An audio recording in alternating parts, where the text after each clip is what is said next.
একটা হাদিসে পড়েছিলাম নবী সাল্লাল্লাহু আলাইহি ওয়াসাল্লাম যাচ্ছেন সাহাবীদেরকে নিয়ে, রাস্তায় একটা মৃত ছাগলের বাচ্চা বা ওই বকরির বাচ্চা ছিল, মৃত। নবীজি বলছেন, এই মৃত ছাগলের বাচ্চাটা তোমরা কি 1 দিরহামের বিনিময়ে কিনতে চাও? সাহাবীরা বলছেন, বিনামূল্যে দিলেও তো কেউ নিবে না ইয়া রাসূলুল্লাহ সাল্লাল্লাহু আলাইহি ওয়াসাল্লাম। নবী সাল্লাল্লাহু আলাইহি ওয়াসাল্লাম বলছেন যে আল্লাহর কাছে এই পুরো দুনিয়ার মূল্য এই মৃত ছাগলের সমান নয়।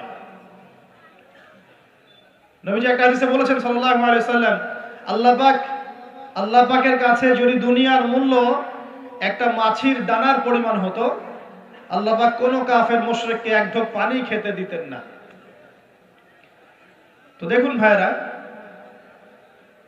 এই আহদে আলাস্তুর কথা বলছিলাম, তখন আল্লাহ রাব্বুল আলামিন আদম সন্তানদেরকে জিজ্ঞাসা করেছিলেন যে আলাস্তু বিরব্বিকুম, আমি কি তোমাদের রব নই? কি বলেছিলেন? আলাস্তু বিরব্বিকুম, আমি কি তোমাদের রব নই? আমরা সবাই বলেছিলাম বেলা, অবশ্যই আল্লাহ আপনি আমাদের রব। এটা আমরা বলে এসেছি মহাবিশ্বে। আমরা এখন যেখানে বসবাস করছি এর উপরে 7 আসমান আছে। কত আসমান? 7 আসমান মানে 7 মহাবিশ্ব আছে।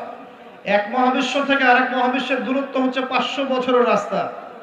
এরকম করে 7টা আসমান আছে। তার উপরে কুরসি, ওয়াসিআ কুরসিয়ুহুস সামাওয়াতি ওয়াল আরদ। তার উপরে আছে মহাসাগর, যার গভীরতা 500 বছরের পথ। তার উপরে আছে আরশে আজিম, যে আরশ বহন করে নিয়ে আসবে মাত্র 8 জন ফেরেশতা। কতজন?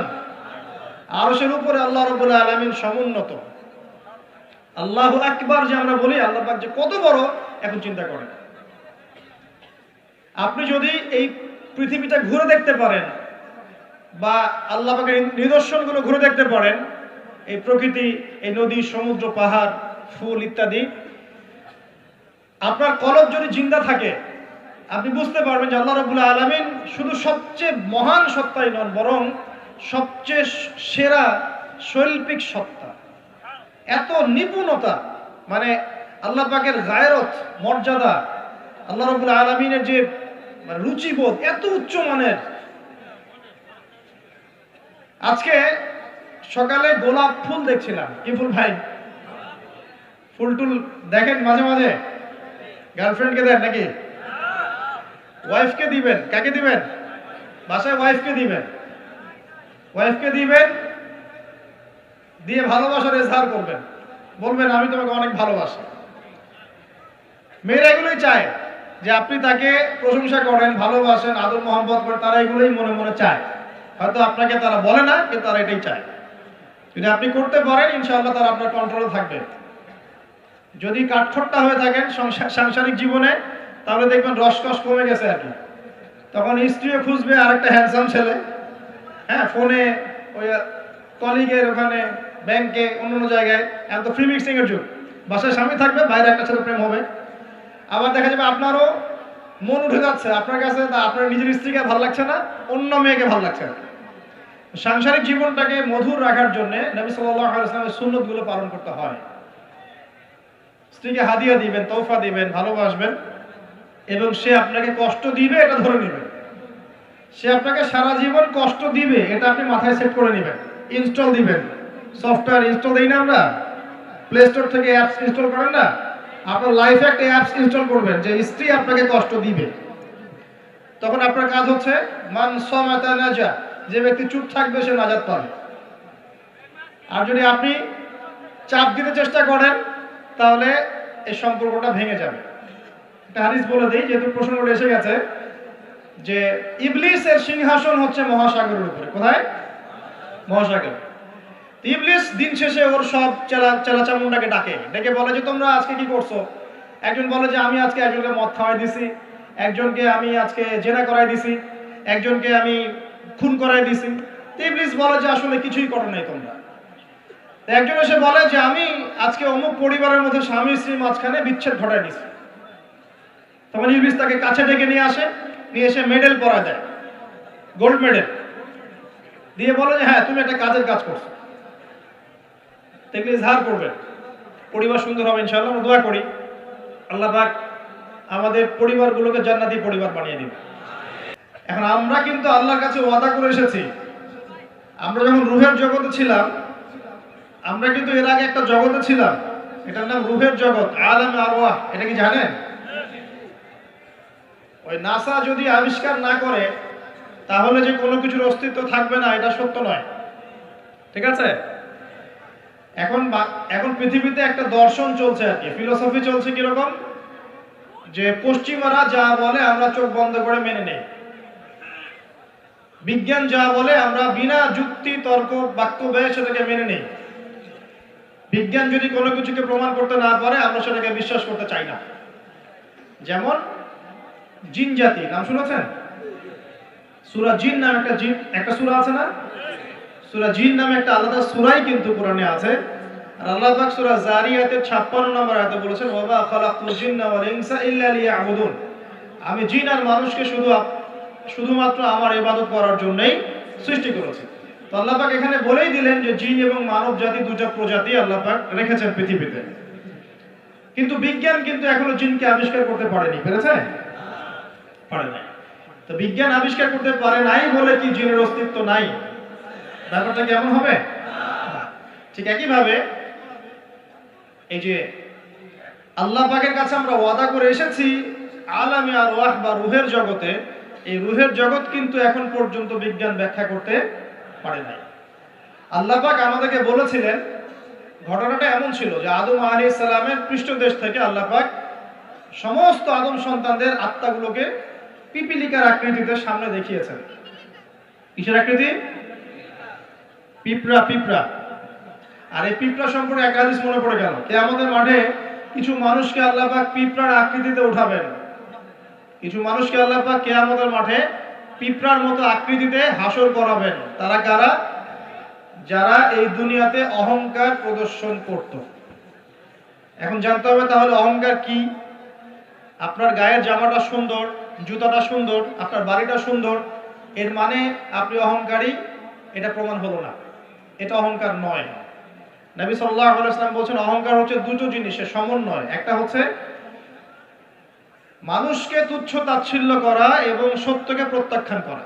ফাতারুল হাক্কি ওয়া গামতুন নাস, মানুষকে তুচ্ছ তাচ্ছিল্য করা এবং সত্য মানে আল্লাহ পাকের বিধান যেটা সত্য এটাকে অস্বীকার করা, এটা হচ্ছে অহংকার। ইবলিসের জ্ঞান ছিল না? ইবলিস কি আবেদ ছিল কিনা? আবেদ বোঝেন কিনা? আবেদ মানে যে প্রচুর ইবাদত বন্দেগী করেছে আল্লাহ পাকের। ইবলিস কি আল্লাহর ইবাদত করে নাই? আল্লাহ পাক কি তাকে অনেক উঁচু মর্যাদা দেননি? কেন তাহলে সে চিরস্থায়ী জাহান্নামী হচ্ছে? উত্তর কি? একটা আদেশ আল্লাহ পাক করেছিলেন আদম আলাইহিস সালামকে সিজদা করার। ওয়া ইয কুলনা লিল মালাইকাতি ইসজুদু লিআদম ফাসাজাদু ইল্লা ইবলিস। আল্লাহ পাক ফেরেশতা মণ্ডলী সবাইকে বলেছিলেন যে আদমের সামনে সিজদা করো, সম্মানে সিজদা করো।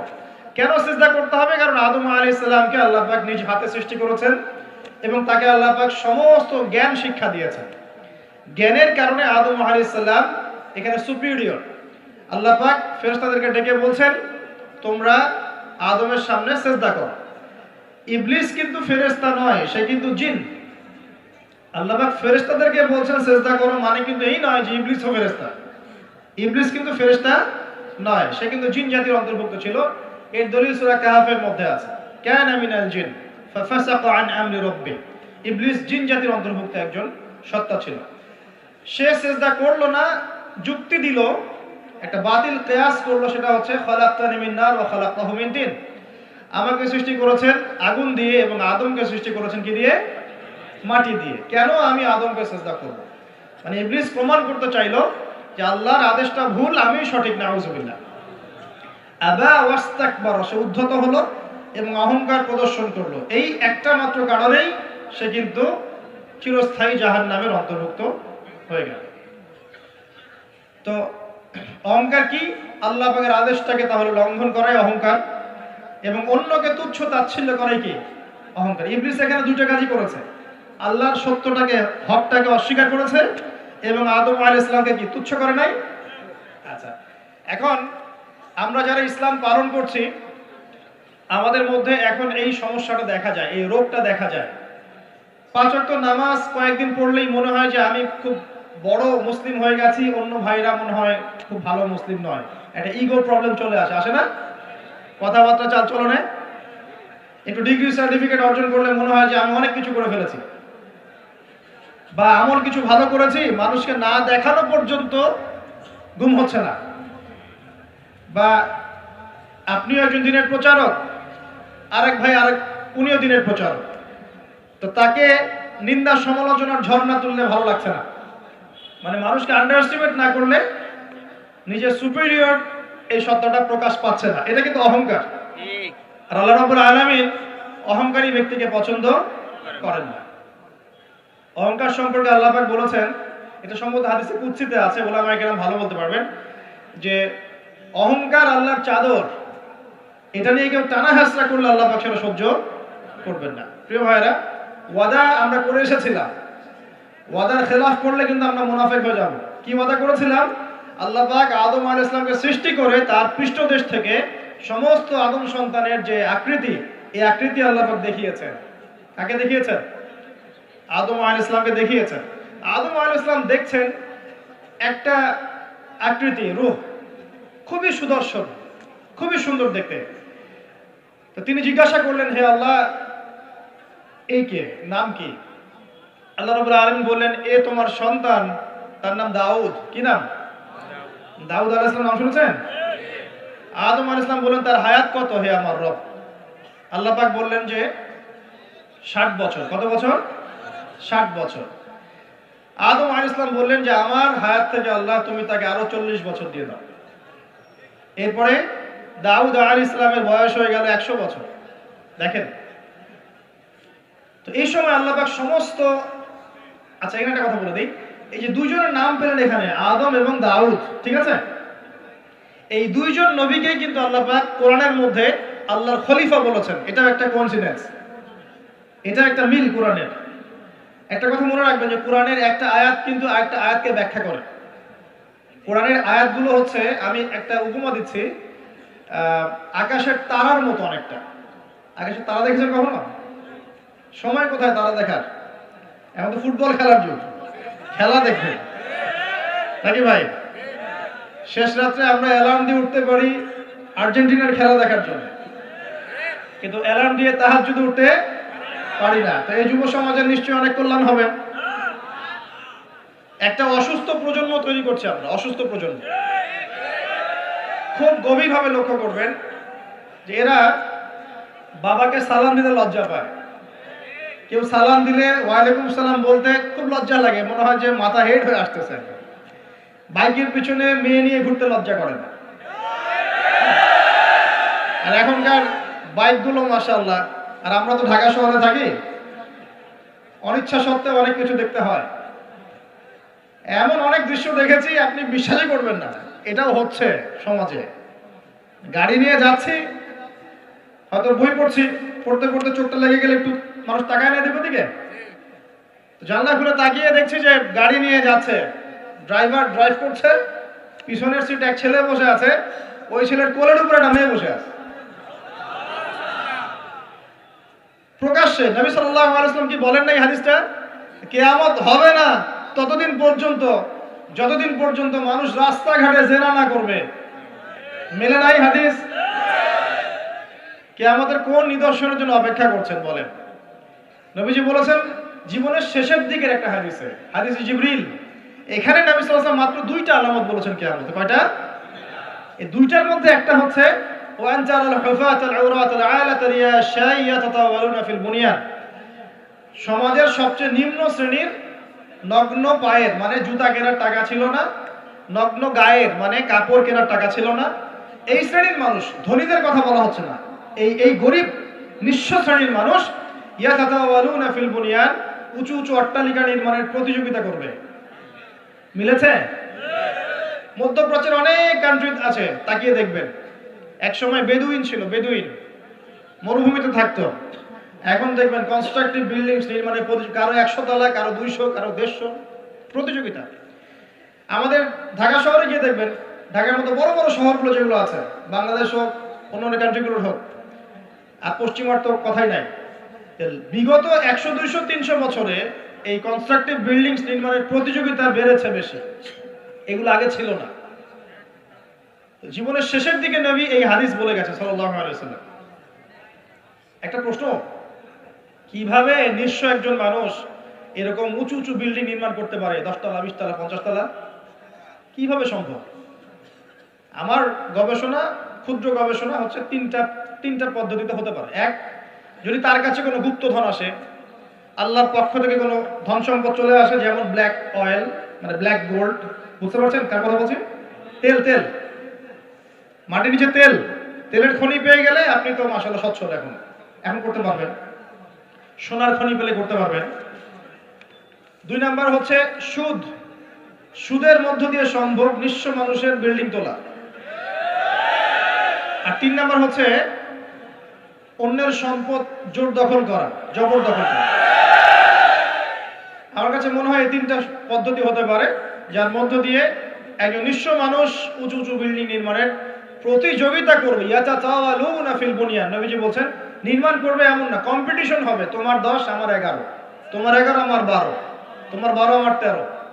আমি সিলেট অঞ্চলে গিয়েছিলাম প্রোগ্রাম করতে গত বছর, দেখেছি মানুষ বিশাল বিশাল জায়গা জুড়ে লন্ডন লন্ডন আমেরিকা এই আদলে বাড়িঘর নির্মাণ করছে, আবার 1 বছর নির্মাণ করার পর পরের বছর ভেঙে নতুন করে আবার করা শুরু করছে।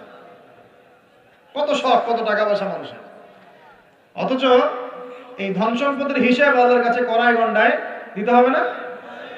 একটা হাদিস পড়েছিলাম গতকালকেই, মনে হয় আবার পড়ছিলাম, যে গরিবরা 500 বছর আগে জান্নাতে যাবে ধনীদের চাইতে। গরিবরা জান্নাতে চলে যাচ্ছে, আর ধনীদেরকে ধন সম্পদের হিসেবের জন্য দাঁড় করিয়ে রাখা হবে। যাকাত দেওয়ার নাম নাই, উঁচু উঁচু বিল্ডিং নির্মাণের প্রতিযোগিতা চলছে। দুনিয়ার জীবনে টিকে থাকার জন্য এত কিছু প্রয়োজন আছে? নবী সাল্লাল্লাহু আলাইহি ওয়াসাল্লাম বলছেন যে দুনিয়াতে তুমি থাকো মুসাফিরের মতো, প্রয়োজন পূরণ হয়ে গেছে, যথেষ্ট। হ্যাঁ, অবশ্যই আমরা যদি সামর্থ্য থাকে 10 তলায় ইসলামী কোনো প্রতিষ্ঠান গড়ে তুলবো, কোনো সমস্যা আছে? দিনের বড় মার্কাজ গড়ে তুলবো, ইনশাআল্লাহ, কোনো সমস্যা? নিজে বাঁচার জন্য, ভোগ বিলাসের জন্য দুনিয়া থেকে মত্ত হয়ে থাকা যাবে? দুনিয়ার নেশা যাকে পেয়ে গেছে, আলী রাদিয়াল্লাহু আনহু বলেছেন, দুনিয়ার নেশা যাকে পেয়ে গেছে তার নেক আমল কমে গেছে। তিনি বলছেন দুনিয়া সাপের মতো, টাচ করতে মনে হবে খুব সফট, নরম। সাপ কিন্তু খুব নরম, সফট, কিন্তু এর মোহে মানুষ ঢুকে গেলে এর বিষাক্ত ছোবলে মানুষ গ্রাস হয়ে যাবে, টিকতে পারবে না। পরে আমি এদিকে আসছি ইনশাআল্লাহ। নবী সাল্লাল্লাহু আলাইহি ওয়াসাল্লাম একটা হাদিসে বলেছেন, এই মহাসাগরে আপনি যদি আঙ্গুল ঢুকিয়ে দেন, যতটুকু পানি হাতে লেগে থাকবে এর নাম দুনিয়া, বাকি সমস্ত পানি হচ্ছে আখিরাত। এটাই হয়তো ওই আয়াতের ব্যাখ্যা হতে পারে, বাল তুসিরুনাল হায়াতাদ দুনিয়া ওয়াল আখিরাতু খায়রুন ওয়া আবকা। তোমরা দুনিয়ার জীবনকে প্রাধান্য দিচ্ছ, কিন্তু আখিরাত চিরস্থায়ী এবং উত্তম। একটা হাদিসে পড়েছিলাম, নবী সাল্লাল্লাহু আলাইহি ওয়াসাল্লাম যাচ্ছেন সাহাবীদেরকে নিয়ে, রাস্তায় একটা মৃত ছাগলের বাচ্চা বা ওই বকরির বাচ্চা ছিল, মৃত। নবীজি বলছেন, এই মৃত ছাগলের বাচ্চাটা তোমরা কি 1 দিরহামের বিনিময়ে কিনতে চাও? সাহাবীরা বলছেন, বিনামূল্যে দিলেও তো কেউ নিবে না ইয়া রাসূলুল্লাহ সাল্লাল্লাহু আলাইহি ওয়াসাল্লাম। নবী সাল্লাল্লাহু আলাইহি ওয়াসাল্লাম বলছেন যে আল্লাহর কাছে এই পুরো দুনিয়ার মূল্য এই মৃত ছাগলের সমান নয়। নবীজি একটা হাদিসে বলেছেন সাল্লাল্লাহু আলাইহি ওয়াসাল্লাম, আল্লাহ পাকের কাছে যদি দুনিয়ার মূল্য একটা মাছির দানার পরিমাণ হতো, আল্লাহ পাক কোন কাফের মুশরিককে 1 ঢোক পানি খেতে দিতেন না। তো দেখুন ভাইরা, এই আহদে আলাস্তুর কথা বলছিলাম, তখন আল্লাহ রাব্বুল আলামিন আদম সন্তানদেরকে জিজ্ঞাসা করেছিলেন যে আলাস্তু বিরাব্বিকুম, আমি কি তোমাদের রব নই? কি বলেছিলেন? আলাস্তু বিরাব্বিকুম, আমি কি তোমাদের রব নই? আমরা সবাই বলেছিলাম বালা, অবশ্যই আল্লাহ আপনি আমাদের রব। এটা আমরা বলে এসেছি মহাবিশ্বে। আমরা এখন যেখানে বসবাস করছি এর উপরে 7 আসমান আছে। কত আসমান? 7 আসমান মানে 7 মহাবিশ্ব আছে। এক মহাবিশ্ব থেকে আরেক মহাবিশ্বের দূরত্ব হচ্ছে 500 বছরের রাস্তা। এরকম করে 7টা আসমান আছে। তার উপরে কুরসি, ওয়াসিআ কুরসিয়ুহুস সামাওয়াতি ওয়াল আরদ। তার উপরে আছে মহাসাগর, যার গভীরতা 500 বছরের পথ। তার উপরে আছে আরশে আজিম, যে আরশ বহন করে নিয়ে আসবে মাত্র 8 জন ফেরেশতা। কতজন? আরশের উপরে আল্লাহ রাব্বুল আলামিন সমুন্নত। আল্লাহু আকবার যে আমরা বলি, আল্লাহ পাক যে কত বড়, এখন চিন্তা করেন। আপনি যদি এই পৃথিবীটা ঘুরে দেখতে পারেন বা আল্লাহ পাকের নিদর্শনগুলো ঘুরে দেখতে পারেন, এই প্রকৃতি, এই নদী, সমুদ্র, পাহাড়, ফুল ইত্যাদি, আপনার কলব যদি জিন্দা থাকে আপনি বুঝতে পারবেন যে আল্লাহ রাব্বুল আলামিন শুধু সবচেয়ে মহান সত্তাই নন, বরং সবচেয়ে সেরা শৈল্পিক সত্তা। এত নিপুণতা, মানে আল্লাহ পাকের গায়রত, মর্যাদা, আল্লাহ রাব্বুল আলামিনের যে রুচিবোধ এত উচ্চ মানের। আজকে সকালে গোলাপ ফুল দেখছিলাম। কি ফুল ভাই? ফুল টুল দেখেন মাঝে মাঝে? গার্লফ্রেন্ডকে দেন নাকি? ওয়াইফকে দিবেন? কাকে দিবেন? বাসায় ওয়াইফকে দিবেন। ওয়াইফকে দিবেন, দিয়ে ভালোবাসার এজহার করবেন, বলবেন আমি তোমাকে অনেক ভালোবাসি। মেয়েরা এগুলোই চায় যে আপনি তাকে প্রশংসা করেন, ভালোবাসেন, আদর মহব্বত করেন, তারা এগুলোই মনে মনে চায়। হয়তো আপনাকে তারা বলে না, কিন্তু তারা এটাই চায়। যদি আপনি করতে পারেন ইনশাআল্লাহ তারা আপনার কন্ট্রোলে থাকবে। যদি কাঠখোট্টা হয়ে থাকেন সাংসারিক জীবনে, তাহলে দেখবেন রসকস কমে গেছে আর কি। তখন স্ত্রীও খুঁজবে আরেকটা হ্যান্ডসাম ছেলে, হ্যাঁ, ফোনে, ওই কলিগের ওখানে, ব্যাংকে, অন্য জায়গায়। এখন তো ফ্রি মিক্সিং এর যুগ। বাসায় স্বামী থাকবে, বাইরে একটা ছেলে প্রেম হবে। আবার দেখা যাবে আপনারও মন উঠে যাচ্ছে আপনার কাছে, তা আপনার নিজের স্ত্রীকে ভালো লাগছে না, অন্য মেয়েকে ভালো লাগছে। সাংসারিক জীবনটাকে মধুর রাখার জন্য নবী সাল্লাল্লাহু আলাইহি ওয়াসাল্লামের সুন্নতগুলো পালন করতে হয়। স্ত্রীকে হাদিয়া দিবেন, তোহফা দিবেন, ভালোবাসবেন, এবং সে আপনাকে কষ্ট দিবে এটা ধরে নেবেন। সে আপনাকে সারা জীবন কষ্ট দিবে এটা আপনি মাথায় সেট করে নেবেন। ইনস্টল দিবেন, সফটওয়্যার ইনস্টল দেই না আমরা, প্লে স্টোর থেকে অ্যাপস ইনস্টল করেন না, আপনার লাইফে একটা অ্যাপস ইনস্টল করবেন যে স্ত্রী আপনাকে কষ্ট দিবে। তখন আপনার কাজ হচ্ছে মান সামাতা নাজা, যে ব্যক্তি চুপ থাকবে সে নাজাত পাবে। আর যদি আপনি চাপ দিতে চেষ্টা করেন তাহলে এই সম্পর্কটা ভেঙে যাবে। একটা হাদিস বলে দেই, যেহেতু প্রশ্নটা এসে গেছে, যে ইবলিসের সিংহাসন হচ্ছে মহাসাগরের উপরে। কোথায়? মহাসাগর। ইবলিস দিন শেষে ওর সব চেলাচামুন্ডাকে ডেকে বলে যে তোমরা আজকে কি করছো? একজন বলে যে আমি আজকে একজনকে মদ খাওয়াই দিছি, একজনকে আমি আজকে জেনা করাই দিছি, একজনকে আমি খুন করাই দিছি। ইবলিস বলে যে আসলে কিছুই করো নাই তোমরা। একজন এসে বলে যে আমি আজকে অমুক পরিবারের মধ্যে স্বামী স্ত্রীর মাঝখানে বিচ্ছেদ ঘটাই দিছি। তখন ইবলিস তাকে কাছে ডেকে নিয়ে আসে, নিয়ে এসে মেডেল পরা দেয়, গোল্ড মেডেল দিয়ে বলে যে হ্যাঁ তুমি একটা কাজের কাজ করছো। দেখলে ইজহার করবেন, পরিবার সুন্দর হবে ইনশাআল্লাহ। আমরা দোয়া করি আল্লাহ পাক আমাদের পরিবারগুলোকে জান্নাতি পরিবার বানিয়ে দিন, স্বামী স্ত্রীর মধ্যে মিল মহব্বত বাড়িয়ে দিন। আসলে স্ত্রীর জন্য স্বামীর চেয়ে আপন কেউ হয় না, আর স্বামীর জন্যও স্ত্রীর চেয়ে আপন কেউ হবে না।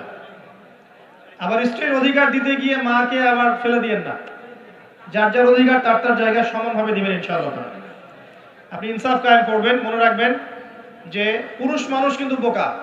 পুরুষ মানুষ কি কারণ কি জানেন? সারা জীবন তারা স্ত্রী সন্তান পরিবার পরিজন সবার জন্য অনেক কিছু করে ঠিকই, এবং এগুলো করতে গিয়ে তারা আল্লাহর পথ থেকে দূরেও সরে যায়, নামাজ ছেড়ে দেয়, কমিয়ে দেয়, আমল কমে যায়, দুনিয়ার ব্যস্ততা বেড়ে যায়, শেষ বয়সে সেই পুরুষ আবার একা হয়ে যায়।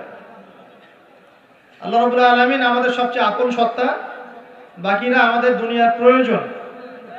এটা মাথায় রেখে চলতে হবে। আল্লাহ পাক তৌফিক দান করুন, আমিন। বলছিলাম ইজহারের কথা। এই যে আকাশের তারার কথা বলেছি, স্ত্রীকে নিয়ে মাঝে মাঝে আকাশের তারা দেখবেন, এটা সুন্নত। স্ত্রীকে নিয়ে রাত্রেবেলা একটু হাঁটাহাঁটি করেন, গল্প গুজব করেন, সুন্নত। অনেক সুন্নত কিন্তু উঠে গেছে এখন। মাঝে মাঝে খেতে বসবেন, একটা প্লেটে খায়েন। বাসায় কি একটা প্লেট আছে? সব তো সেপারেট প্লেট। একটা প্লেট, বড় প্লেট, এরকম বড় প্লেট আছে বাসায়? প্লেট বুঝতে পারছেন কি না? থালা থালা, এক প্লেটে খাওয়ার অভ্যাস করেন। নবী সাল্লাল্লাহু আলাইহি ওয়াসাল্লামের একটা হাদিস এমনও আসছে, আয়েশা রাদিয়াল্লাহু আনহা সম্পৃক্ত, একসাথে গোসলও করেছেন তারা। চিন্তা করা যায় এখন? একসাথে গোসলও করেছেন। আয়েশা রাদিয়াল্লাহু আনহা বলতেন যে আমার হাতের সাথে নবী সাল্লাল্লাহু আলাইহি ওয়াসাল্লামের হাত টাচ লাগতেছিল পানি নেওয়ার সময়। আমরা কারাকারি করতেছি পানি নেওয়ার সময়, কে আগে পানি নেবে। ইসলাম এর মধ্যে সবকিছু সমাধান নাই। যদি আমরা সত্যি জানতাম যে ইসলাম কি জিনিস, আমরা কোশ্চিন গেলেও পশ্চিমাদের কাছে হাত পাততাম না। ইসলাম এমন একটা religion, complete code of life, যেখানে প্রতিটা বিষয়ের হেদায়েত আছে। এমনকি পরিবারের এই ছোট ছোট বিষয়গুলো, স্ত্রীকে মাঝে মাঝে হাতে খাইয়ে দিবেন, সুন্নত, নেকি পাবেন। সবচেয়ে উত্তম খরচ সেটা, যেটা আপনি আপনার পরিবারের পিছনে করেন। আকাশে মাঝে মাঝে তারা এবং চাঁদ দেখবেন স্ত্রীকে নিয়ে। এইখান থেকে কথা এদিকে এসেছে। কেন তারার সাথে তুলনা করছি জানেন? তারাগুলো শুধু তারাই নয়, যারা অ্যাস্ট্রোনমি সম্পর্কে কিছু পড়াশোনা করেছে তারা জানে যে এই তারাগুলোর পজিশন এত নিখুঁত যে একটা যদি সামান্য ডানে বামে সরে যায়, একটু 19-20 হয়ে যায়, মহাবিশ্বের এই মহাবিশ্বের যে মাধ্যাকর্ষণ শক্তি, অভিকর্ষ বল, এটা কলাপস করে ভেঙে পড়ে যাবে। পৃথিবী আর চাঁদের ডিস্টেন্স আছে না? চাঁদ যদি একটু পিছিয়ে যায়, হ্যাঁ, এই জোয়ার ভাটা যেটা হচ্ছে সমুদ্রে, এটার ভারসাম্য নষ্ট হয়ে যাবে। সূর্য আর পৃথিবীর একটা ডিস্টেন্স আছে না? সূর্য যদি এক ইঞ্চি সামনে চলে আসে, এক হাত সামনে চলে আসে, পৃথিবীর অর্ধেকের বেশি অংশ মরুভূমি হয়ে যাবে। আর যদি সূর্য এক হাত পিছনে চলে যায়, অল্প একটু পিছনে চলে যায়, তাহলে পৃথিবীর একটা বড় অংশ বরফে ঢেকে যাবে। কোন সত্তা এত নিপুণভাবে এগুলো সৃষ্টি করেছে? এখন নাস্তিকরা বলছে তো আল্লাহ বলে কেউ নাই। তাদের ধারণা এগুলো এত নিপুণভাবে মহাবিশ্বটা অটোমেটিকলি হয়ে গেছে, না এমনি এমনি হয়ে গেছে। মানে আবু হানিফা রাহিমাহুল্লাহর একটা ঘটনা মনে পড়লো, যে নাস্তিকদের সাথে বাহাস হবে, তো তিনি নাই, সকাল থেকে তিনি আসছেন না। তো নাস্তিকরা খুব উৎফুল্ল, জিন্দিক তারা খুব উৎফুল্ল যে আজকের বাহাসে আমরা জিতে গেছি, আবু হানিফা রাহিমাহুল্লাহ তো নাই। আচ্ছা, আবু হানিফা রাহিমাহুল্লাহর আসল নাম কি বলেন দেখি? ও ওলামা কেরাম কেউ বলবেন না, আমি ইয়াং জেনারেশনের দৃষ্টি আকর্ষণ করছি। বলেন। নোমান বিন সাবিত। যাক, না বলতে পারলে ধরতাম কিন্তু। কত হিজরিতে জন্মগ্রহণ করেছেন বলেন?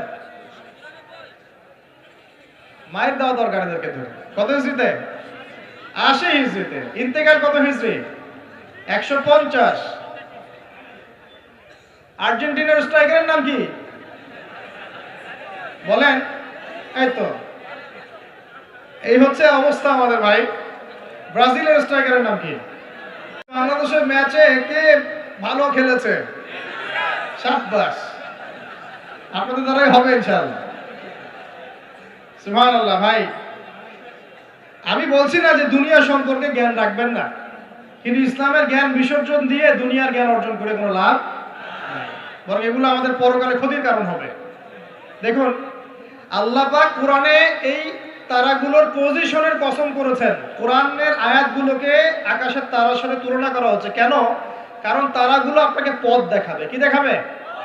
আপনি তারাগুলো মিলাতে পারলে ডাইরেকশন খুঁজে পাবেন। মনে করেন আপনার কাছে কোনো ঘড়ি নাই, কোনো মোবাইল ফোন, কিচ্ছু নাই, আজকে থেকে আপনি 1000 বছর আগে চলে গেছেন। এখন সমুদ্রে আপনি যাত্রা করতেছেন, আপনি দিক চিনবেন কিভাবে? কোনটা পূর্ব কোনটা পশ্চিম? রাতের বেলা আপনি কেমনে চিনবেন কোনটা পূর্ব কোনটা পশ্চিম কোনটা উত্তর কোনটা দক্ষিণ? তারা দেখে চিনতেন। কিভাবে চিনতেন? আকাশের তারা দেখে আগেকার নাবিক যারা ছিলেন সেইরার, তারা দিক চিনতেন। এই তারাগুলোকে দিক নির্দেশক বলা হয়।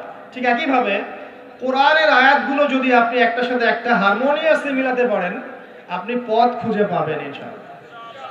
এই জন্যই বললাম যে আকাশের তারার সাথে কোরআনের আয়াতগুলোকে মেলানো, উপমা দেয়া যায়। তো এইখানে বলতে গিয়ে এসেছিলাম যে দুইজন নবীকেই কিন্তু আল্লাহ রাব্বুল আলামিন কি বলেছেন? খলিফা। আদম আলাইহিস সালামকেও খলিফা বলেছেন, দাউদ আলাইহিস সালামকে কি বলেছেন? খলিফা। এখন বলেন তো, খলিফা কাকে বলে? যে কাপড় সেলাই করে? আমরা সমাজে বলে যে উনি খলিফা। খলিফা মানে দর্জি? খলিফা কে? এটা কে সবচেয়ে ভালো উত্তর দিতে পারবে? আমি না আল্লাহ?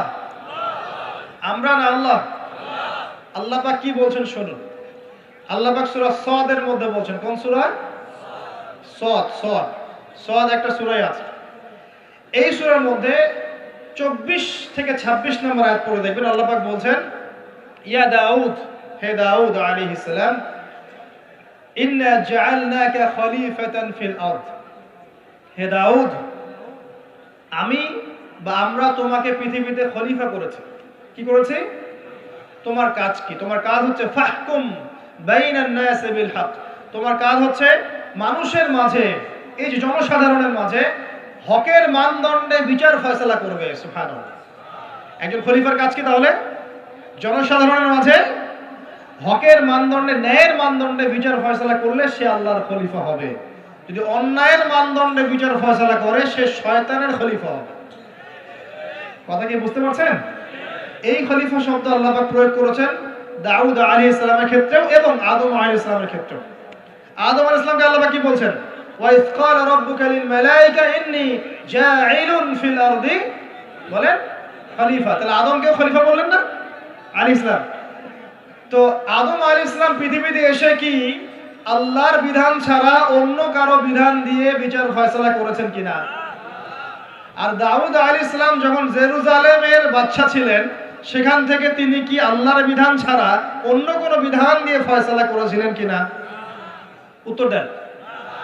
আল্লাহ পাক সূরা মাইদায় উল্টা কথা বলছেন। আল্লাহ পাক বলেন ওয়া মান লাম ইয়াহকুম বিমা আনজালাল্লাহ ফাউলাইকা হুমুল কাফিরুন। এটা 44 নম্বর আয়াত। 45 এ বলছেন ফাউলাইকা হুমুল ফাসিকুন। 47 এ গিয়ে বলছেন ফাউলাইকা হুমুজ জালিমুন। তিনটা বলছেন, বা প্রথমে কাফিরুন, তারপর জালিমুন, তারপর ফাসিকুন। তিনটা কথাই আল্লাহ বলছেন যে ব্যক্তি বা যারা আল্লাহর নাজিলকৃত বিধান দ্বারা বিচার ফয়সালা করছে না তারা ফাসিক, তারা জালেম, তারা কাফের। কে বলেছেন? আল্লাহ। আমাদের কথা। এখানে দুটো বিষয় চলে আসবে। এক, কেউ যদি মনে করে যে আল্লাহর বিধানগুলো এই যুগে চলে না, ওই যুগে চলতো, এই যুগে চলে না, এই যুগে আমরা যা বুঝি এটাই সেরা, তাহলে নিঃসন্দেহে সে কুফরিতে লিপ্ত আছে। কোনো সন্দেহ আছে? আর কেউ যদি মনে করে যে না আল্লাহর বিধানই চূড়ান্ত, এটাই সর্বোচ্চ, কিন্তু পরিবেশ পরিস্থিতি বিবেচনায় আমি ইমপ্লিমেন্ট করতে পারছি না, সে ব্যক্তির কথা আলাদা। কথা কি বুঝতে পারছেন? আমাদের আকীদা পরিষ্কার করতে হবে না? তাহলে এখানে আপনি খলিফার সংজ্ঞা পেলেন, খলিফার কাজ কি সেটাও পেলেন। আরো একটা কথা আল্লাহ পাক বলেছেন দাউদ আলাইহিস সালামকে, সেটা হলো ওয়ালা তাত্তাবিউল হাওয়া, তুমি তোমার প্রবৃত্তির অনুসরণ করো না। প্রবৃত্তি মানে কি? মন যা চায় তার অনুসরণ করো না। ফায়ুদিল্লাকা আন সাবিলিল্লাহ, তাহলে এই অনুসরণ তোমাকে আল্লাহর পথ থেকে বিচ্যুত করে দিবে। ইন্নাল্লাযীনা ইউদিল্লুনা আন সাবিলিল্লাহি লাহুম আযাবুন শাদীদ বিমা নাসু ইয়াওমাল হিসাব। যারা নিজের মন গড়া প্রবৃত্তির অনুসরণ করেছে তারা আল্লাহ পাকের সরল পথ থেকে বিচ্যুত হয়ে গেছে এবং আল্লাহ পাক তাদেরকে কঠিন শাস্তি দিবেন, কারণ তারা কিয়ামতের দিনটাকে ভুলে গেছে। প্রিয় ভাইরা, আমরা ওয়াদা করে এসেছি আল্লাহর কাছে। কি ওয়াদা করেছি? যে আল্লাহ আমাদের রব। তাহলে দুনিয়াতে আসার পর কি আমরা আল্লাহর সাথে শিরিক করতে পারবো? আল্লাহর বিধান ছাড়া অন্য কারো বিধান মানতে পারবো? আল্লাহ পাকের হালালকে হারাম করতে পারবো? আল্লাহর হারামকে হালাল করতে পারবো? নাকি আমাদের উচিত হবে আল্লাহর সমস্ত বিধানের সামনে আত্মসমর্পণ করা? কোনটা? ইসলাম মানে কি? বলবে শান্তি। ঠিক আছে, শান্তি একটা শব্দের অর্থ হয়, ইসলাম শব্দের প্রকৃত অর্থ হচ্ছে আত্মসমর্পণের মধ্য দিয়ে শান্তি অর্জন করা। আল্লাহর হুকুম আহকামের সামনে আত্মসমর্পণের মধ্য দিয়ে কি করা? শান্তি অর্জন। আত্মসমর্পণ কেমন হবে? একটা ফয়সালা আল্লাহ পাক দিলেন, এখন আমি চিন্তা করব যে এই নামাজ পড়তে আল্লাহ পাক বলেছেন, আমি চিন্তা করছি যে নামাজ কেন পড়বো, নামাজ পড়ার কি দরকার, এর বৈজ্ঞানিক উপকারিতা কি, হ্যাঁ নামাজ পড়লে এর পিছনে দর্শন কি, এর পিছনে যুক্তি কি, এইসব তন্ত্র মন্ত্র ঘেটে যদি আপনি নামাজ পড়েন, পরিপূর্ণ আত্মসমর্পণ হয় নাই। কখন হবে? আল্লাহ বলেছেন সামি'না আতা'না, আল্লাহ বলেছেন নামাজ পড়তে 5 ওয়াক্ত, বাস নামাজ পড়। এর পিছনে কারণ থাকতে পারে, সব কারণ আমার জানা জরুরি না এবং সব কারণ আমি জানতেও পারবো না। পারবো? এখানে দেখেন একজন নবীর কথা বলি, যার নাম আমরা প্রথমে বলেছি আল্লাহুম্মা সাল্লি আলা মুহাম্মাদ ওয়া আলা আলি মুহাম্মাদ কামা সাল্লাইতা আলা ইব্রাহিম। নবী মুহাম্মদ সাল্লাল্লাহু আলাইহি ওয়াসাল্লামের নামের সাথে ইব্রাহিম আলাইহিস সালামের নাম কেন, অন্য নবীর নাম নয় কেন? প্রশ্ন করতে হবে না? কারণ হচ্ছে নবী সাল্লাল্লাহু আলাইহি ওয়াসাল্লামের জীবনের যে ধারা এবং ইব্রাহিম আলাইহিস সালামের জীবনের ধারা কিন্তু হুবহু একই রকম। শুধু নবী সাল্লাল্লাহু আলাইহি ওয়াসাল্লাম শেষে গিয়ে মক্কা থেকে পুরো জাজিরাতুল আরবে ইসলামী খেলাফা কায়েম করেছিলেন। ইব্রাহিম আলাইহিস সালাম ওই সময়টা হয়তো পান নাই। That's all. এখন দেখেন ইব্রাহিম আলাইহিস সালাম সম্পর্কে আল্লাহ পাক কি বলছেন? আল্লাহ পাক বলছেন ইয ক্বালা লাহু রাব্বুহু আসলিম ক্বালা আসলামতু লিরাব্বিল আলামিন। আল্লাহ পাক যখনই ইব্রাহিমকে বলেছেন আলাইহিস সালাম আত্মসমর্পণ করো, ইব্রাহিম আলাইহিস সালাম আত্মসমর্পণ করেছেন, বলেছেন আসলামতু লিরাব্বিল আলামিন, আমি জগৎ সমূহের প্রতিপালকের সামনে আত্মসমর্পণ করলাম। একটা মিসাল দিচ্ছি, তার সন্তানকে জবাই করতে বলেছিলেন, মনে আছে? সন্তান বলেছিল যে ইয়া আবাতি ফাআল মা তুমার, হে আমার আব্বা আপনাকে যে আদেশ করা হয়েছে আপনি তাই করেন। সাতাজিদুনি ইনশাআল্লাহু মিনাস সাবিরিন, ইনশাআল্লাহ আপনি আমাকে ধৈর্যশীল পাবেন। ইব্রাহিম আলাইহিস সালাম জবাই করার আগে কি আল্লাহকে প্রশ্ন করেছিলেন যে এর পিছনে যুক্তি কি, এর পিছনে দর্শন কি, এর পিছনে বিজ্ঞান কি? নাকি আল্লাহ আদেশ করেছেন বাস করেছেন? কোনটা? আল্লাহ পাক আদেশ করেছেন, চোখ বন্ধ করে কাজ করতে গিয়েছেন। এবং এই নবীকে আল্লাহ পাক বলছেন হুয়া সাম্মাকুমুল মুসলিমিন, তিনি তোমাদের নাম দিয়েছেন মুসলিম। তাহলে প্রথম মুসলিম কে পাচ্ছি আমরা? এখানে প্রথম সারির মুসলিম কে পাচ্ছে? ইব্রাহিম আলাইহিস সালাম, যিনি আল্লাহ আদেশ আসলেই বাস্তবায়ন করতে চলে যান। এর নাম প্রকৃত মুসলিম, আত্মসমর্পণ করা। আমরা কি সবকিছুর সামনে আত্মসমর্পণ করতে পারছি? যদি পারতাম তাহলে ইবাদত বন্দেগীর জীবনে পাক্কা মুসল্লি হয়ে অর্থনৈতিক জীবনে পাক্কা সুদখোর কেন হচ্ছে? আমরা নামাজ পড়ি না? নামাজ 5 ওয়াক্ত পড়ি মাশাআল্লাহ, কিন্তু ব্যবসা করতে গিয়ে মাপে কম কেন দেই? ব্যবসা করতে গিয়ে আমি মজুদদারি কেন করি? আমি অন্যকে কেন ঠকাই? কেন ভেজাল মিশাই? পণ্যের সাথে ভেজাল কেন মিশাই? অর্থনৈতিক জীবনে গিয়ে আমি সুদ কেন খাই? ঘুষ কেন নিব? দুর্নীতি কেন করব যখন আমি 5 ওয়াক্ত নামাজ পড়ি? তার মানে কি জানেন? তার মানে আমরা এই আয়াতের উপর আমল করতে পারি নাই। কোন আয়াত? আল্লাহ পাক বলেন উদখুলু ফিস সিলমি কাফা, তোমরা পরিপূর্ণরূপে ইসলামে প্রবেশ করো। এটা আয়াত আমল হয়েছে? কখন পরিপূর্ণ প্রবেশ হবে? যখন জীবনের প্রতিটা ক্ষেত্রেই আমরা ইসলাম পালন করতে পারব। ইসলাম কি শুধু ইবাদত বন্দেগীর জীবনেই? খালি নামাজ রোজা হজ জাকাতের নামে কি ইসলাম? ব্যবসা ইসলাম নাই, পরিবারে নাই, অর্থনীতির মধ্যে নাই, রাজনীতির মধ্যে তো নাই। এটা তো থাকার দরকার নাই, এটা আমরা যা ভালো বুঝি তাই। এখানে ইসলামের হেদায়েতের দরকার নাই। এখানে পশ্চিমে অনেক তন্ত্র আছে, সেকুলারিজম আছে, ডেমোক্রেসি আছে, কমিউনিজম আছে। ইসলামের প্রয়োজন আছে? কোনো দরকার নাই। এটা আমরা মুখে বলি ঠিকই, কিন্তু আসলে বাস্তবায়ন কি করা সম্ভব হয়? 100% হয় না, কিন্তু হবে ইনশাআল্লাহ। কবে হবে? যখন ঈসা ইবনে মারইয়ামকে আল্লাহ আবার পাঠাবেন ইনশাআল্লাহ, তখন হবে। আমি একটা ভবিষ্যৎবাণী বলে যাই, এটা আমার ভবিষ্যৎবাণী না। কে বলেছেন? রাসূলুল্লাহ সাল্লাল্লাহু আলাইহি ওয়াসাল্লাম। কিয়ামত হবে না যতক্ষণ পর্যন্ত না ঈসা ইবনে মারইয়ামকে আল্লাহ পাক পাঠাচ্ছেন এবং তিনি একজন ন্যায়পরায়ণ শাসক হবেন, যিনি 40 বছর এই বিশ্বে ন্যায় বা শান্তি প্রতিষ্ঠা করবেন। কে বলেছেন এটা? মুহাম্মদ সাল্লাল্লাহু আলাইহি ওয়াসাল্লাম। কোথা থেকে শাসন পরিচালনা করবেন? বাংলাদেশ থেকে? উত্তর না। কোথা থেকে? যেই জায়গাটার মানে আমাদের মালিকানার জায়গা, সেখান থেকে আমাদের মুসলিম ভাই বোনদেরকে আজকে নির্মম নির্যাতন করে বের করে দিয়েছে না? ওই জেরুজালেম থেকে ইনশাআল্লাহ তাআলা তিনি সারা বিশ্বে ইসলাম প্রতিষ্ঠা করবেন ইনশাআল্লাহ। বিশ্বাস করেন এটা সত্য কথা? এখনকার অবস্থা থেকে বোঝা যায়। এখন তো মনে হচ্ছে ইসলামের সাথে বিশ্বের শাসনের সাথে মুসলিমদের কোনো সম্পর্কই নেই, তাই মনে হয় না? কিন্তু এমনটা থাকবে না ইনশাআল্লাহ। বিশ্বাস করেন এমনটা থাকবে না। হয়তো আমি অপদার্থ একজন মানুষ, আমি অপদার্থ, হয়তো আমরা অনেকে অপদার্থ, আমাদের দ্বারা হচ্ছে না, কিন্তু আল্লাহ পাক এমন একটা প্রজন্ম নিয়ে আসবেন ইনশাআল্লাহ, যারা আল্লাহ পাকের জমিনে আল্লাহর দিনটা প্রতিষ্ঠা করবে ইনশাআল্লাহ। দিন পালন আর প্রতিষ্ঠা এক জিনিস নয়। প্রতিষ্ঠা মানে হচ্ছে কাঁচা পাকা সমস্ত বাড়ির মধ্যে কালিমা লা ইলাহা ইল্লাল্লাহ প্রবেশ করবে ইনশাআল্লাহ। এমনটাও হাদিস এসেছে, একটা কাঁচা বাড়ি বাদ থাকবে না, একটা পাকা বাড়িও বাদ থাকবে না যেখানে আল্লাহ পাক তাওহীদের কালিমা লা ইলাহা ইল্লাল্লাহ প্রবেশ করাবেন না। আমরা কি ইসলামের এই বিজয় চাই? সত্যি চাই তো?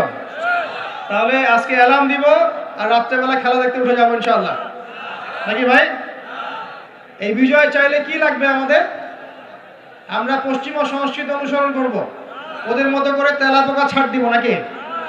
তেলাপোকা ছাড় বোঝেন নাকি?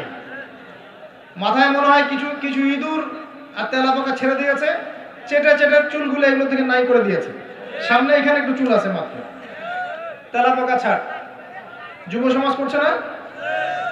কাপড় চোপড়, পোশাক পরিচ্ছদ, তামাদ্দুন, তাহজিব সবকিছু পশ্চিমাদের থেকে নেওয়া হচ্ছে না? সংস্কৃতি নেওয়া হচ্ছে না? আজে বাজে সুদ সুদ ঘুষের সংস্কৃতি চলছে না? অশ্লীলতা, পর্নোগ্রাফি চলছে না?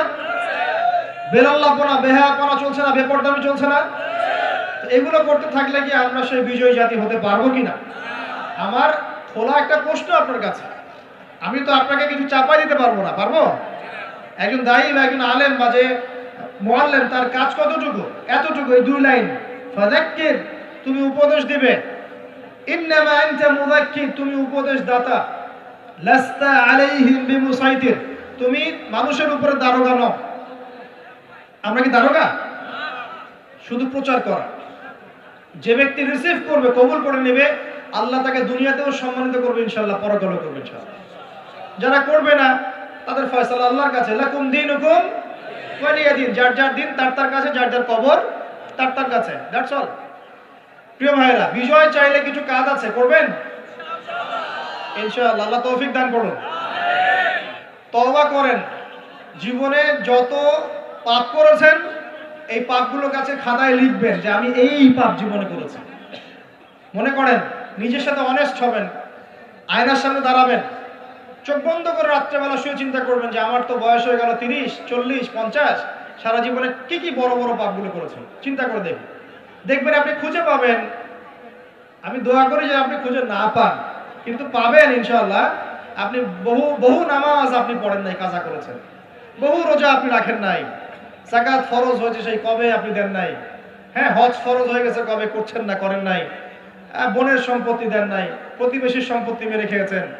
কোনো কোনো ক্ষেত্রে দেখা যেতে পারে, এটাও হতে পারে এমনটাও যে আপনি জনগণের সম্পদও মেরে খেয়েছেন, এমন হতে পারে আপনি করাপশনে ছিলেন, হতে পারে জেনা করেছেন, মদ খেয়েছেন, ইত্যাদি ইত্যাদি, সুদ খেয়েছেন।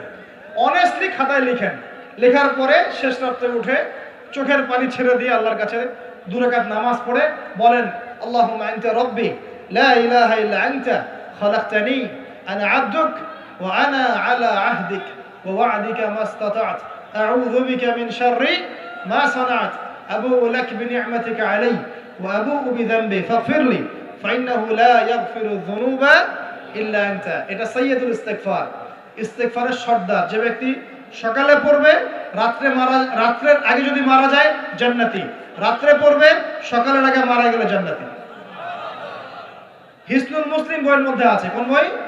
হিসনুল মুসলিম। তোমরা যে ফোন সারাদিন চালাও, ভালো কিছু অ্যাপস ডাউনলোড করো, হিসনুল মুসলিম একটা অ্যাপসও আছে, ডাউনলোড করে দেখো, সব দোয়া কালামগুলো এখানে দেয়া আছে, আছে না? আচ্ছা, এটা যদি না পড়েন এতটুকু বলবেন, আস্তাগফিরুল্লাহাল্লাযী লা ইলাহা ইল্লা হুয়াল হাইয়ুল কাইয়্যুম ওয়া আতুবু ইলাইহি। চোখের পানি ছেড়ে দিয়ে পাপ থেকে তওবা করে ফিরে আসতে হবে। এটা কাজ নাম্বার 1। এটা কত নাম্বার কাজ? 1 নাম্বার কাজ। কারণ আমরা জানি না যে আমরা কে কতদিন বাঁচবো, জানি?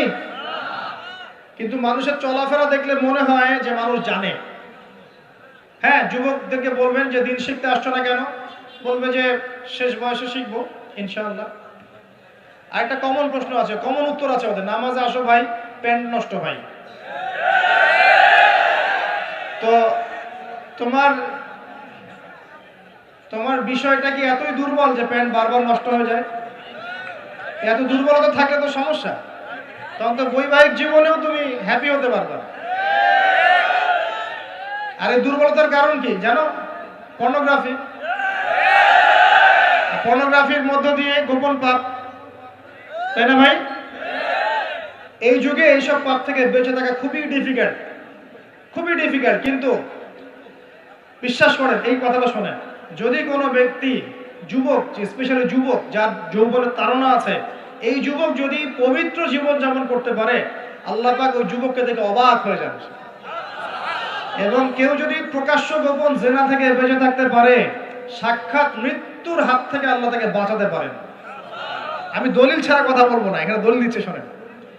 3 জন ব্যক্তি বের হয়েছে, ঝড়, বিশাল ঝড়, গুহায় আশ্রয় নিয়েছে, ঝড়ে পাথর দিয়ে গুহার মুখ বন্ধ হয়ে গেল।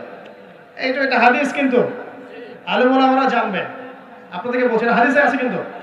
এখন গুহার মুখ খোলার কোনো অপশন নাই। এখন তিনজন পরামর্শ করছে, আমাদের কিছু নেক আমল দিয়ে আল্লাহর কাছে দোয়া করি, চল।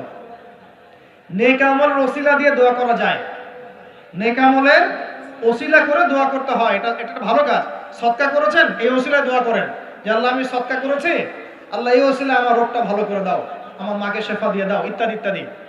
আর আমরা সদকা করলে আগে নাম লিখাই, অমুক সাহেব 5,000, অমুক 1,000, অমুক 200। আরে ভাই, সদকা করলাম তো আল্লাহর জন্য, মানুষকে জানানোর কি দরকার আছে? এই লৌকিকতা ত্যাগ করতে হবে না আমরা এটা? যখন মৌসুম আসবে তখন বলবে যে আমরা মুসলিমদের সাথেই আছি, আপনার রায়টা আমার পক্ষে দিয়ে, ঠিক আছে? তখন মৌসুম শেষ, ভুলে যাবে মানুষ মানুষকে। শোনেন, একজন দোয়া করছে, আল্লাহ আমার বৃদ্ধ পিতামাতা ছিল, তাদেরকে দুধ পান না করে আমি দুধ পান করতাম না, আমার সন্তানদেরকেও পান করাতাম না, এই আমলটা আল্লাহ যদি তোমার কাছে কবুল হয়, আল্লাহ তুমি আজকে এই পাথরটা সরিয়ে দাও। পাথরটা একটু সরে গেল, সুবহানাল্লাহ। পাথর আল্লাহর হুকুম শোনে না? শোনে না? আগুন আল্লাহর হুকুম শোনে নাই? ইব্রাহিম আলাইহিস সালামকে ফেলা হচ্ছে, আল্লাহ পাক বললেন না, ইয়া নার কুনি বারদান ওয়া সালামুন আলা ইব্রাহিম, আগুন ঠান্ডা হয়ে যায়নি? এই প্রকৃতি আল্লাহর কথা শোনে। দুইটা মাখলুক আল্লাহর কথা খালি শোনে না। দুইটা মাখলুক আছে আল্লাহর কথা শোনে না। এক নাম্বার হচ্ছে মানুষ, আর দুই নাম্বার কি? জিন। আর এই জন্য এই দুই শ্রেণীর ব্যাপারে আল্লাহ বলেছেন, ওয়ালাকাদ যারানা লি জাহান্নামা কাসীরাম মিনাল জিন্নি ওয়াল ইনস, আমি জাহান্নাম পরিপূর্ণ করব প্রচুর মানুষ আর জিন দ্বারা। নাউযুবিল্লাহ।